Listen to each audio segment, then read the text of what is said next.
ప్రత్యేక హోదా కోసం పోరాడినటువంటి జగన్మోహన్ రెడ్డి ప్రతిపక్ష హోదా కోసం పోరాడాల్సి వస్తుంది. ఇప్పుడు కోర్టుకు వెళ్ళారు. కోర్టులో ప్రస్తుతం విచారణ జరిగింది. 3 వారాలకు వాయిదా వేశారు, నోటీసులు ఇచ్చారు. ఇక్కడ ఒకటే పాయింట్ ఏంటంటే, ఇక్కడ కేసు కొట్టేస్తే సుప్రీంకోర్టు దాకా వెళ్తారు. ఒక కాన్స్టిట్యూషనల్ ప్రశ్న లేవనెత్తారు.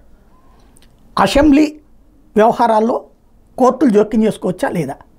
ఒకప్పుడైతే జోక్యం చేసుకునేవి కావు, కానీ తర్వాత కాలంలో కొన్ని ఉత్తర్వులు అయితే ఇస్తున్నాయి. లైక్ త్వరగా బల నిరూపణ చేయాలి, త్వరగా తేల్చాలన్నట్టు. అట్లా తేల్చమన్నప్పుడు తేల్చకుండా ఉన్నాయి. మన ఆంధ్ర తెలంగాణ అసెంబ్లీలో గతంలో చంద్రబాబు గారు 23 మందిని తీసుకున్నప్పుడు, అలాగే కేసీఆర్ 10 మందిని 15 మందిని తీసుకున్నప్పుడు ఏం తేల్చలేదు, కోర్టులు ఏం చేయలే. అట్లాగే చివరికి ఈలోపు 5 ఏళ్ళు గడిచిపోయింది. ఇప్పుడు కూడా 5 ఏళ్ళు గడిచిపోతాయా, కానీ ఒక కాన్స్టిట్యూషనల్ ఆబ్లిగేషన్ క్రియేట్ చేసేటటువంటి ప్రయత్నం జగన్మోహన్ రెడ్డి చేస్తున్నారు. రాజ్యాంగ ధర్మాసనం దాకా వెళ్ళడానికి సిద్ధపడుతున్నారు.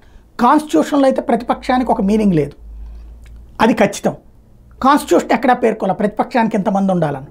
కానీ మొట్టమొదటి లోక్సభ స్పీకర్ ఒక విధానాన్ని రూపొందించారు, 10% సీట్లు ఉన్న వాళ్ళని ప్రతిపక్షంగా గుర్తించాలన్నటువంటిది. ఆ లెక్కన ప్రకారమే ఇప్పటిదాకా దేశంలోని అన్ని అసెంబ్లీలు చేస్తూ ఉన్నాయి. కాదు అనేటటువంటి హక్కు ఎప్పుడు ఉంటుంది? స్పీకర్కి మాత్రమే ఉంటుంది.